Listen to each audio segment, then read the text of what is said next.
திராவிடம் பேசுனாங்க இல்லையா, அவங்க வீட்டிலேயே சாமி கும்பிடுவாங்க. ஆமாம். இப்போ வந்து விஜய் வந்து பெரியாரை போய் கும்பிட்டுட்டு வந்து அவர் ஜோசியருக்கு வந்து அரசு பதவி போட்டார்.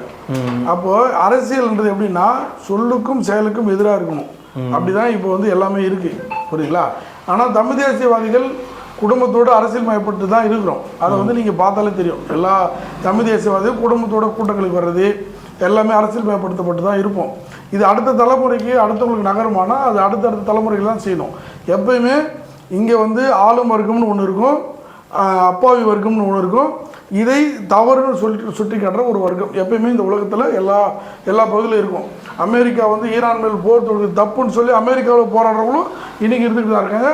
போர் தொடுத்தால் தான் வாழ முடியும் அப்படின்னு சொல்கிற ஒரு கூட்டமும் இருந்துகிட்டு தான் இருக்கும். எல்லாமே இங்கே இருந்துகிட்டு தான் இருப்போம்.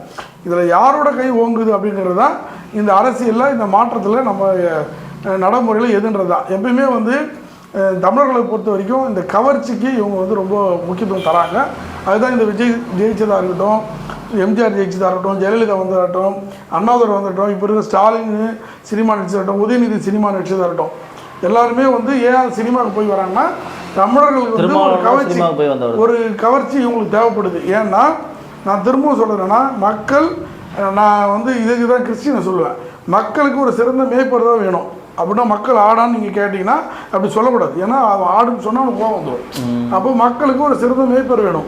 அவன் யாரை எதிர்பார்க்குறான்னா உடனடியான ஒரு மேய்ப்பரை எதிர்பார்க்குறான், அதுக்கு அவன் வாக்களிக்கிறான்.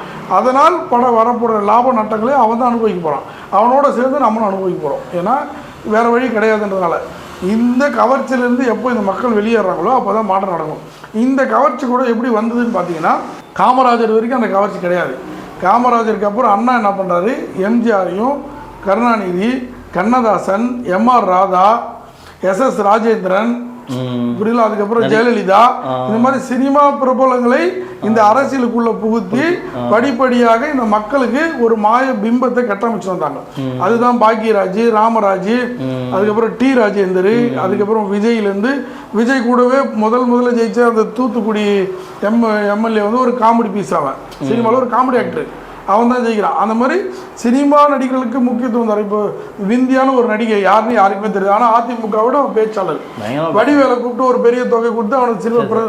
அப்போ இந்த கவர்ச்சி அரசியல் நடந்த கல்வி விழாக்கு கூட இயக்குநர்கள், ஆமா, இப்போ புத்தக கண்காட்சி நடக்குது இல்ல, எல்லா புத்தக கண்காட்சியிலுமே ஒரு எழுத்தாளர்னா ஒரு சினிமா பிரபலம் கூப்பிட்டு தான் இந்த திராவிட இயக்கம் நடத்துது. அப்போ இன்று விஜய் இந்த மாய பிம்பத்துக்கு வந்தது காரணம் இந்த திராவிட இயக்கம் தான்.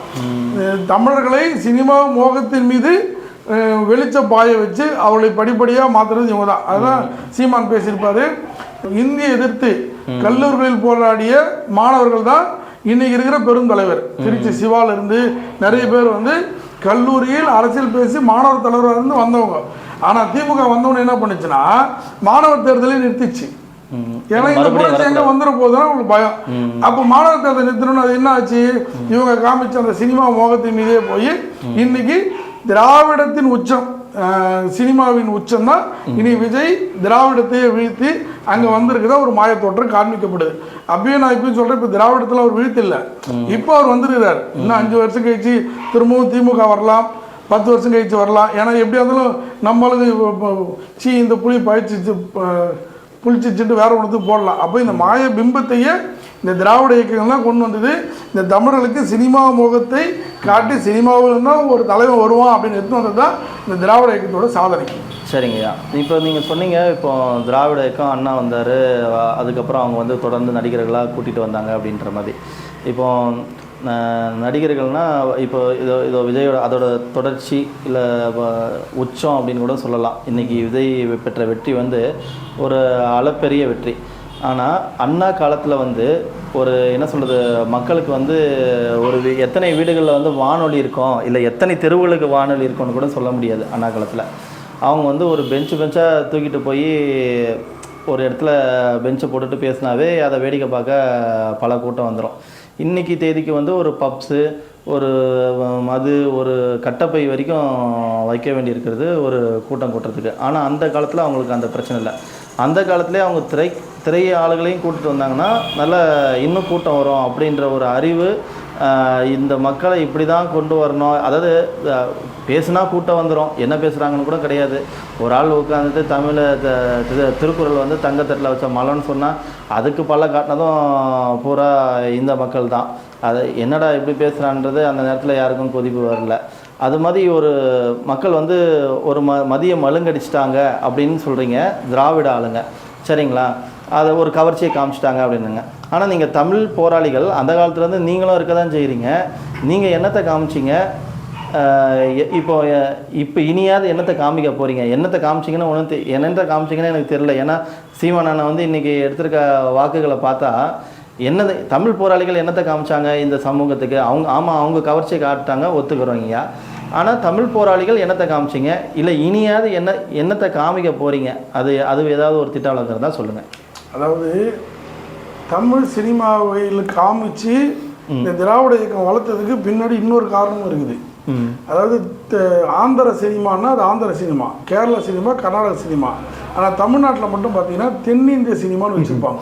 ஏன் அப்படின்னு பார்த்தீங்கன்னா தமிழ்நாட்டில் பெரும்பான்மையான கதாநாயகிகள் தமிழர்கள் கிடையாது. கதாநாயகிகள் யாருமே தமிழர் கிடையாது. அப்போ இசையமைப்பாளர்லேருந்து இயக்குனர்லேருந்து தயாரிப்பாளர்லேருந்து எல்லாருமே பார்த்தீங்கன்னா தெலுங்கர்கள் தான் அங்கே இருக்கிறாங்க.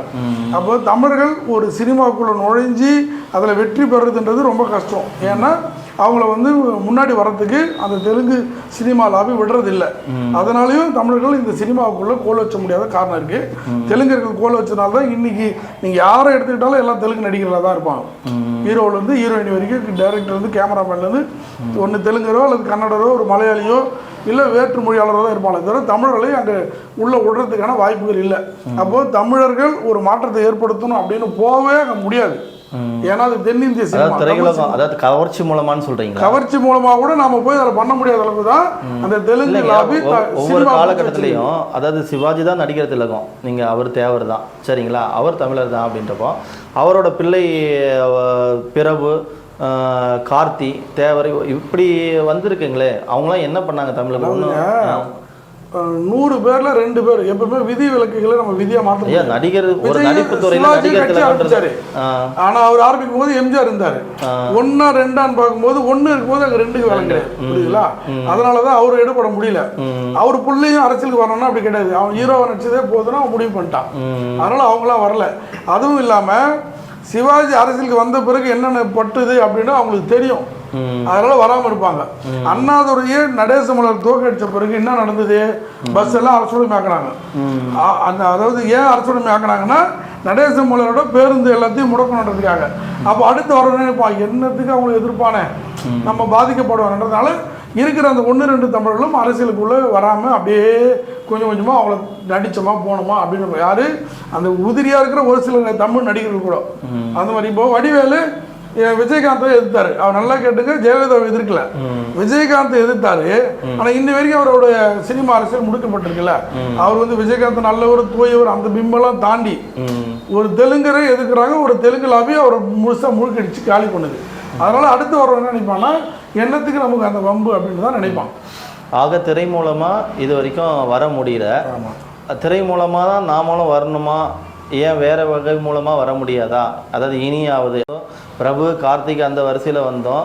அப்போவே முடியலன்னா இப்போ சத்தியமாக முடியாது. ஏன்னா அவர்களோட வாரிசுகளும் எங்கே இருக்காங்கன்னே தெரிய. விக்ரம் பிரபு இருக்காரு. அப்புறம் வாரிசு முடிஞ்சிச்சு. நாம சொல்றோம்னா சீமான் யாருன்னு எல்லாருக்கும் தெரியும். நீங்க சொல்ற அந்த ஜென்சிக்கும் தெரியும். அவனுக்கு தெரியாதுன்னா நீங்க சொல்ல முடியாது. அவனுக்கும் சீமான தெரியும், சீமானோட அரசியல் தெரியும். ஆனா இந்த திராவிடத்தின் கவர்ச்சியா சீமானான்னு பார்க்கும்போது அவனுக்கு திராவிட கவர்ச்சி தான் தெரியும், புரியுங்களா? இப்போ என் பையன் சீமானையும் தமிழ் தேசியம் பேசுவான். இப்போ மச்சான் பையன் விஜய் பேசுகிறான். ஆனால் என் மச்சான் பையனுக்கு சீமானையும் தெரியும். ஆனால் ஏன்னா அவர்கள் இந்த கவர்ச்சி தான் அவங்களுக்கு முக்கியத்துவமாக படுது. அதுதான் இந்த மண்ணில் படிப்படியாக மூலையில் இறக்கப்பட்டது. அதனால தான் அவன் என்ன பண்ணுறான்னா விஜய் போன்ற பிம்பங்களே ஆதரிக்கிறான். ஏன் தமிழ்நாடு ஆதரிக்கிறான்? இந்த பிம்பம் வந்து நம்மளை காப்பாற்றும் அப்படின்றதுக்காக அவங்க எதிர்பார்க்குறாங்க. பிம்பம் வந்து காப்பாற்றணும்னு நினைக்கிறாங்க. இப்போ வந்து உங்களுக்கு கவர்ச்சியால் தான் அவங்க தேர்ந்தெடுக்கிறாங்கன்றது, அவன் வந்து கவர்ச்சியால் தான் தெரியாமல் தேர்ந்தெடுக்கிறான். சரி, நமக்கு வந்து தெரியுது அவன் கவர்ச்சியால் தான் தேர்ந்தெடுக்கிறான் அப்படின்னு சொல்லிட்டு. அப்போ இந்த சினிமாவை மீறிய இப்போ என்ன தமிழ் போராளிகள் ஏதாவது கவர்ச்சியை காட்டணுமா? அல்லது என்னத்தை காட்டினா இனி வந்து தமிழ் பிள்ளைகளாக வருவாங்கன்னு நீங்கள் நினைக்கிறீங்க? நான் திருப்பி நீங்கள் என்ன பதில் எதிர்பார்க்கணும்னு தெரியல. சீமான் கத்துனதை விட, நாம் தமிழர் கத்துனதை விட, தமிழ் தேசியவாதிக்கு போராடினதை விட, இதுக்கப்புறம் இந்த சமூகத்துக்கு வேற என்ன நீங்கள் பண்ணணும்னு எதிர்பார்க்குறீங்க? அவனுடைய பொருளாதாரத்தை இழந்து, குடும்பத்தை இழந்து, அவனுடைய பொண்ணான நேரத்தை இழந்து, அவனுடைய கருத்தை இந்த மண்ணில் விதைச்சாச்சு. சரிங்களா? இன்னும் சொல்லப்போனால் 1.5 லட்சம் ஈழத்தமிழர்கள் இறந்து இந்த 15 வருஷமாக இப்படி ஒரு படுகொலை நடந்துருக்குது. நானும் அம்மான்றேன், அவனும் அம்மான்றான், 2 பேரும் ஒரே தொப்புள் கூட உறவு, அவன் சாகும்போது நம்மளை காப்பாற்ற முடியலையன்ற ஒரு தலைமுறை இந்த 10 ஆண்டுகளாக கடந்து வந்து என்ன எங்களால் இதை வெற்றி அடைய முடியல, இந்த பிம்பம் வெற்றி அடையுதுன்னா ஃப்ரீ ஃபயரில் சும்மா ஃபோனில் சுட்டுக்கிட்டு இருக்கவன் அவனை வந்து நீங்கள் இந்த அரசியலுக்கு எடுத்துகிட்டு வர முடியுமான்னா நம்ம முடியாது. அப்போ முடிய வைக்கணும்னா திரும்பவும் இன்னொரு 10 வருஷம் நாங்கள் பேசணும். வேறு என்ன பண்ண முடியும்? இந்த சமூகத்தில் பேச முடியும், போராட முடியும், ஆர்ப்பாட்டம் பண்ணணும், உண்ணாவிரதம் இருக்கணும், இது போஸ்டர் ஓட்டுறோம், பேனர் ஓட்டுறோம், ஃபேஸ்புக்கு, வாட்ஸ்அப்பு, ட்விட்டரில் போகிறோம். இதை தாண்டி வேறு என்ன பண்ண முடியும்? அது எல்லாத்தையும் நாங்கள் இன்றைக்கும் பண்ணிட்டு தான் இருக்கிறோம். தமிழ் மொழிக்காக நம்ம 25 பொதுக்கூட்டம் போட்டோம், போடாமல் ஒன்றும் நம்ம பண்ணலை. அந்த மாதிரி ஒவ்வொரு ஊர்லேயும் போராட்டம் பண்ணிக்கிட்டு தான் இருக்கோம், ஒவ்வொரு ஊர்லேயும் செஞ்சுட்டு தான் இருக்கிறோம். அதை இன்னும் சொல்லப்போனால் திமுக ஆட்சியில் வந்து 2000 பொதுக்கூட்டங்களும் 3000 பொதுக்கூட்டங்களும் போராட்டம் நடந்தது. அந்த 3000 போராட்டமும் தமிழ் தேசியவாதத்தது தான். கடைசியாக 100 போராட்டங்கள் தான் அரசு அலுவலர்கள் தங்களுடைய இதுக்காக நடத்துனாங்க. ஆனால் எடப்பாடி இருக்கும்போது 12000 போராட்டம் நடந்து திமுக தன்னுடைய லாபிகளை வச்சு அழுத்தம் கொடுத்ததுக்காக நடத்துனாங்க. ஆனால் அவங்க யாரும் அதிமுக போராட்டம் நடத்தலை. நம்மளே வந்து 12000 போராட்டம் நடத்த அனுமதிச்சார் எடப்பாடி. ஆனால் நாம் 2000 போராட்டம் தான் நடத்துகிறோம். நான் காஞ்சிபுரத்தில் ஒரு போராட்டம் நடத்தும் போது போலீஸ் வந்து அதை நடத்தக்கூடாத அழுத்தெல்லாம் கொடுக்கும், அதை மீறி தான் நம்ம நடத்துவோம். நம்மளை மாதிரி தமிழ்நாட்டுக்கு எல்லாரும் நடத்த முடியாது இல்லையா? அதனால தான் போராட்டங்கள் குறையுது. இதுக்கப்புறமா என்ன பண்ண முடியும்னா, இப்படி ஒன்றும் இல்லை, கண்ணகி கோயிலுக்கு தமிழ்நாட்டு வழியாக பாதை அமைக்கணும் நம்ம முடிவு பண்ணுறோம். மதுரையிலிருந்து கண்ணகி கோயில் வரைக்கும் வாகன பரப்புரை பண்ணுறோம், துண்டறிக்கை கொடுக்குறோம், இந்த மக்கள்கிட்ட பிரச்சாரம் பண்ணுறோம்.